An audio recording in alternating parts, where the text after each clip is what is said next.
अस्सलाम वालेकुम, इट्स में गुलनाज और आप देख रहे हैं गुलनाज की दुनिया। तो सुबह का आगाज़ हो चुका है। सुबह के बज रहे हैं यहाँ पे 8 और सुबह के वक्त हम आए थे छत पे धूप लगाने आयशा को। पिछले ब्लॉग में हमने आपको दिखाया था कि हम आयशा को 8 साढ़े 8 बजे की धूप लगाते हैं। तो हम सुबह आए थे आयशा को धूप लगाने, तो मैं यहाँ पे कबूतरों को बाजरा डाल रही थी। और यहाँ पे हमारा मुर्गा भी एक माशाल्लाह, ये हमारे घर का पला हुआ मुर्गा है। और ये सारे कबूतर हैं हमारे, बहुत सारे कबूतर हैं जो आते नहीं आए थे और आधे ही आए थे जिनको मैं दाना डाल रही थी और ये दाना खा रहे थे।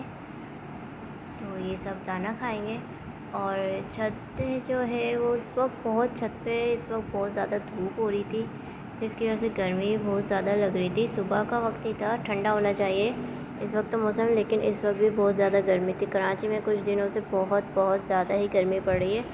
अब पता नहीं क्यों, लेकिन बहुत ज़्यादा गर्मी पड़ रही है। दिन के औकात में तो बहुत ज़्यादा ही गर्मी हो जाती है, सुबह भी बहुत ज़्यादा गर्मी होती है। ये देखें जानवर सारे जो हैं दाना खा रहे हैं। हमारे पास हर तरह के कबूतर हैं। हम लोगों ने कभी भी आज तक अपने कबूतरों को पिंजरों में कैद नहीं किया, खुद ही अपनी मर्ज़ी से आते हैं, खाना खाते हैं, चले जाते हैं। अभी तो माशाल्लाह बहुत सारे कबूतर हो गए हैं छत पर, तो हमारा छत पे जाना भी नहीं होता इतना इनकी वजह से। आप देख सकते हैं छत की हालत जो है वो बहुत ज़्यादा बुरी हो रही है। वो इस वजह से बुरी हो रही है, हमारा मुर्गा है देसी पला हुआ, देसी मुर्गा है घर का। ये छोटा सा बच्चा निकला था, मम्मा ने इसको बड़ा कर दिया है खिला पिला के। अल्लाह ने माशाल्लाह देखें इतना प्यारा है हमारा मुर्गा, अल्लाह की कुदरत है माशाल्लाह से। और ये सारे वाइट कबूतर भी हैं हमारे पास।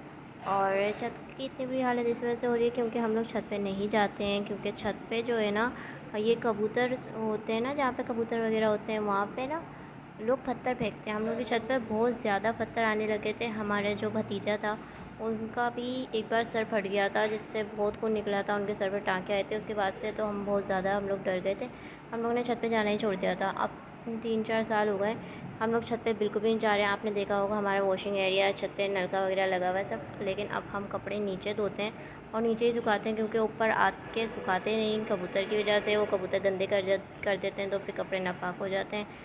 लेकिन अब वो उस वजह से भी नहीं आ पाते, हम लोग के पत्थर वत्थर लग जाएंगे तो खुदा न खास्ता कोई नुकसान ना हो जाए।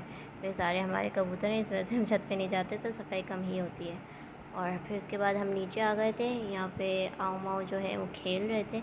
आऊ माऊ उठ जाते हैं सुबह ही, इनकी सुबह हो जाती है, ये 7 बजे ही उठ जाते हैं अलार्म की तरह। तो ये उठे हुए थे तो ये खेल रहे थे। तो जब तक हमारा नाश्ता तैयार होता तो मैं इनके साथ खेल रही थी। ये लोग सुबह सुबह ही खेलना कूदना शुरू हो जाते हैं, क्योंकि ये तो सुबह सुबह दूध पी लेते हैं और अपना खाना खा लेते हैं। फिर उसके बाद खेल कूद शुरू हो जाती है और फिर खेलते खेलते थक जाते हैं तो फिर सो जाते हैं। तो यहाँ पे माऊ भी आ गया, माऊ भी खेल रहे हैं हमारा माशाल्लाह से। माशाल्लाह बहुत ज़्यादा ये आऊ माऊ दोनों खेलते हैं। तो ये इनके खेलने के लिए थोड़ी थोड़ी कुछ चीज़ें रखी हैं, जैसे ये लटकी हुई चीज़ों से ज़्यादा खेलते हैं, तो हमने इसलिए ये चीज़ें रखी हुई हैं। ये माऊ को देखें ऐसे लग रहा है शेर बैठा हुआ है, तो ये शेर की तरह बैठता है माशाल्लाह। हमारा आऊ भी बहुत बड़ा हो गया और माऊ भी देखें अब कितना बड़ा हो गया, आँखें देखें इसकी कैसे चमक रही है। तो ये हमारे आऊ माऊ सुबह सुबह खेल रहे थे, इन्होंने खेल लिया था। फिर उसके बाद हम लोगों का जितनी देर में नाश्ता रहता है, ये यहाँ से ऊपर चढ़ गए थे। ये लोग ना ऊपर चढ़ जाते हैं तो फिर अचानक बंदा डर जाता है।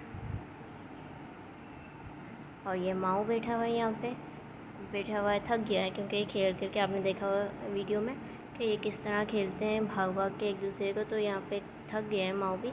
और आऊ का तो खेल ही ख़त्म नहीं होते, आऊ अभी तक खेल रहा है अपनी चीज़ों से। कहीं से छोटे छोटे रैपर्स मिल जाते हैं ना, तो उससे तो आऊ बहुत ही ज़्यादा खेलता है। तो अब माऊ ने पकड़ लिया उस रैपर को, अब माऊ खेल रहा है। ये लोग हर चीज़ से खेलते हैं, कागज़ से, थैलियों से।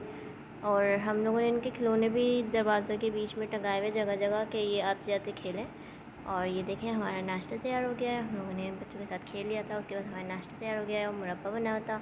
ये देसी घी में बना हुआ था चक्की के आटे का पराठा, और ये था मेरा सब्ज़ी का पराठा। आपको पता है मुझे सब्ज़ी के पराठे कितने अच्छे लगते हैं, तो हमने नाश्ते में सब्ज़ी का अपना पराठा बनवा लिया था। और बाकी जो था ये सारा हमारा नाश्ता था। अब हम करते हैं नाश्ता, फिर मिलते हैं आपसे नाश्ता करने के बाद। और ये सामान लेके आ गए थे, दोपहर का वक्त हो गया था, तो दोपहर के टाइम भाई आ जाते हैं काम पे से, तो उनका आ जाते हैं तो फिर हम उनके साथ जाते हैं बाज़ार सामान वगैरह लेने, या तो फिर कभी कभी वो खुद लेके आते। देखिए गाइस, हम सौदा लेके आए थे। सौदे में हम लेके आए थे आलू, प्याज, ये हम कीमा लेके आए थे, ये बेसन, सरसों का तेल,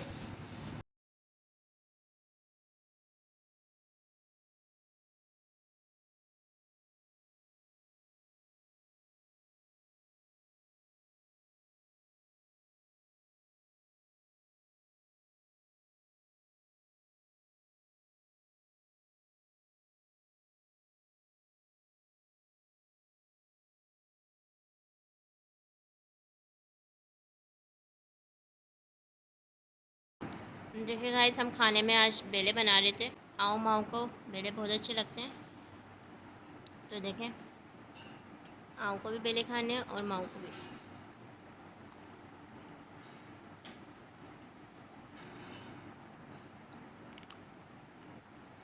देखिए आऊ माऊ बेले खा रहे हैं। माऊ ही लो, माऊ माऊ।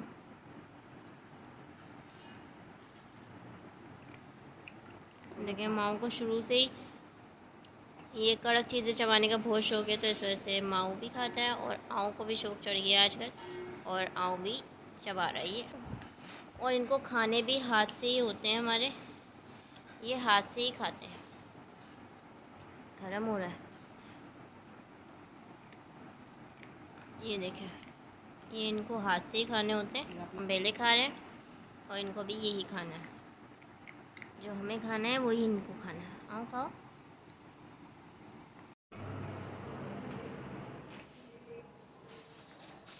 देखिए गाइस रात का वक्त हो गया। रात के खाने में हमने सालन बनाया है गोश्त का, और यहाँ बन रही है रोटी, क्योंकि हमारा जो बड़ा चूल्हा है वो देखें पूरा ख़राब हो चुका है, और ये अभी हम सही करवाएंगे।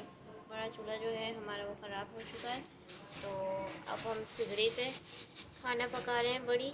और देखें तवे पे सीधा, हमारा तवा छोटा है ना तो हिलता रहता है, तो हम उल्टे तवे पे आज रोटी पका रहे हैं, क्योंकि सीधे तवे पे बनाओ तो अक्सर रोटियां जल जाती हैं और कच्ची भी रह जाती हैं इस चक्कर में, और हाथ पे भी बहुत ज़्यादा भाप लगती है, क्योंकि देख सकते हैं आप आज देखें कितनी बाहर तक आ रही, तो इस वजह से हम लोगों को इस तरह से करके रोटी पकानी पड़ रही। देखिए रोटी डाल दी है इस पर, अब रोटी सीखीजिएगी। गाइस हमने गोश्त आलू का सालन बना दिया, माशाल्लाह इतना अच्छा बना। अगर आपको इसकी रेसिपी चाहिए तो वो हमारे दूसरे यूट्यूब चैनल पे, जिसका नाम है कुकिंग क्लास यूट्यूब चैनल। अब मिलते हैं आपसे खाने के दस्तरखान। क्या था रात के खाने में हमने बना दिया था गोश्त आलू का सालन, जिसकी रेसिपी हमारे दूसरे यूट्यूब चैनल पर मौजूद है, जिसका नाम है cooking with class YouTube channel. उस पर गोश्त आलू के सालन की और बहुत सारे सालन की ईज़िली तरीके से बनी हुई रेसिपी मौजूद है, आप वहाँ से देख के ईज़िली बना सकते हैं। माशाल्लाह बहुत अच्छा बना था, खुशबू भी बहुत अच्छा आई थी और जायका भी बहुत अच्छा था, तो आप वहाँ से देख के एक बार ज़रूर ट्राई कीजिएगा गोश्त आलू का सालन। और हमें कमेंट सेक्शन में ज़रूर बताया करें आपको हमारी दूसरे चैनल की रेसिपीज़ कैसी लगती हैं, हमारा व्लॉग कैसा लगता है, तो आप हमें कमेंट सेक्शन में अपनी राय का ज़रूर इज़हार किया कीजिए। और अब हम करते हैं रात के खाने को एंजॉय, और मिलते हैं आपसे आगे, क्योंकि ये व्लॉग मैंने 2-3 दिन का आप के साथ शेयर कर रही हूँ, क्योंकि मुझे बिल्कुल भी टाइम नहीं मिल रहा अभी व्लॉग्स बनाने का, और थोड़ी जो वीडियोस होती हैं वो मैं कर लेती हूँ एडिट, फिर मैं जोड़ के आपको ये देखिए गाइस रात का वक्त हो गया, रात के बज रहे हैं 8, और यहाँ देखें माशाल्लाह कितनी रौनक हो रही है। सामने जो पिज़्ज़ा पॉइंट है, अगर आपको वीडियो में नज़र आ रहा हो तो सामने पिज़्ज़ा पॉइंट है, वो भी खुला हुआ है, और यू टर्न भी खुला हुआ है, और आइसक्रीम पार्लर भी खुला हुआ है, और वहाँ पे बर्गर वाली की दुकान भी खुली हुई है। और देखिए माशाल्लाह कितनी रौनक हो रही है, और ये रौनक हमारे यहाँ पे रात को 3 बजे तक इसी तरह की रौनक रहती है, क्योंकि जो रेस्टोरेंट है वो खुले रहते हैं। सामने पिज़्ज़े वाला है, और बिरयानी और पुलाव वाली की दुकान है, और आइसक्रीम वाली की दुकान है, बर्गर वाली की दुकान है। यहाँ पे हर किस्म का खाना आपको मिलता है, और ये फूड स्ट्रीट बन गया है थोड़ा थोड़ा करके ये। और यहाँ से हम लोग बहुत कम ट्राई करते हैं खाना, हम लोग क्योंकि घर का ही खाना खाते हैं, तो हम लोग यहाँ से बहुत कम ऐसा होता है कि हम मंगवा लेते हैं, नहीं तो हम बाहर का खाना नहीं खाना पसंद करते हैं। यहाँ से माशाल्लाह इतनी अच्छी अच्छी खुशबू आती है, आप ट्राई ज़रूर कीजिए। देखिए गाइस हम केरियाँ छील रहे हैं, क्योंकि केरियाँ आ चुकी हैं, और केरी का जो है हम बनाते हैं नाश्ते में मुरब्बा, क्योंकि हमारे घर में सब जो है अचार बहुत कम ही खाते हैं, हम लोग मुरब्बा ज़्यादा खाते हैं। और इस मुरब्बे की जो प्रॉपर रेसिपी है स्टेप बाय स्टेप वो हमारे कुकिंग के चैनल पे अपलोड हुई भी है, आप आसानी जाके देख सकते हैं। हमारे कुकिंग के चैनल का नाम है कुकिंग विद गुरनाज यूट्यूब चैनल। इसका लिंक आपको डिस्क्रिप्शन बॉक्स में मिल जाएगा, आई बटन में मिल जाएगा, कि आप सर्चिंग बार में भी जाके सर्च कर सकते हैं। तो केरियाँ अभी हम छील रहे हैं और फिर हम छीलने के बाद इसे वॉश करेंगे और वॉश करने के बाद इसे हम बनाएंगे भी। जो क्वांटिटी है मसालों की और जो केरी की है वो सब आपको वीडियो में पता चलेगी और उस तरीके से आप बना सकते हैं। बहुत मज़े का बनता है, बहुत झटपट बनता है और नाश्ते में बहुत मज़े का लगता है। और हमारे जब भी केरियाँ आती हैं कि केरियों का सीज़न आता है तो उसमें हम जो है वो मुरब्बा लाजमी बनाते हैं। और जब तक केरी नहीं जाती हमारे घर में मुरब्बा बनता ही रहता है, क्योंकि सबको नाश्ते में पराठे के साथ मुरब्बा ही खाना होता है। और आपको हमारे ब्लॉग में सुबह नाश्ते में ज़्यादातर जो है ना, जब तक केरियाँ हैं जब तक आपको मुरब्बा ही नज़र आएगा। कि गाइस रात के खाने में हमने मेथी आलू का सालन बनाया, तो अब रमज़ान ख़त्म हो गए तो दोबारा से वही रूटीन हो गई है खाने की। तो रात के खाने में हमने मेथी आलू बनाया है। मेथी आलू की फुल रेसिपी हमारे दूसरे यूट्यूब चैनल पे है, आप वहाँ से देख के इसलिए बना सकते हैं। चैनल का नाम है कुकिंग विद गुरनाज यूट्यूब चैनल। और ये हमने रोटी बनाई है चक्की के आटे की। तो अब हम खाते हैं रात का खाना। और ब्लॉग अच्छा लगा हो तो लाइक कमेंट शेयर और चैनल को सब्सक्राइब करना मत भूलिएगा। मुझे और मेरी फैमिली को दुआ में याद रखिएगा। अगले ब्लॉग तक के लिए अल्लाह हाफ़िज़।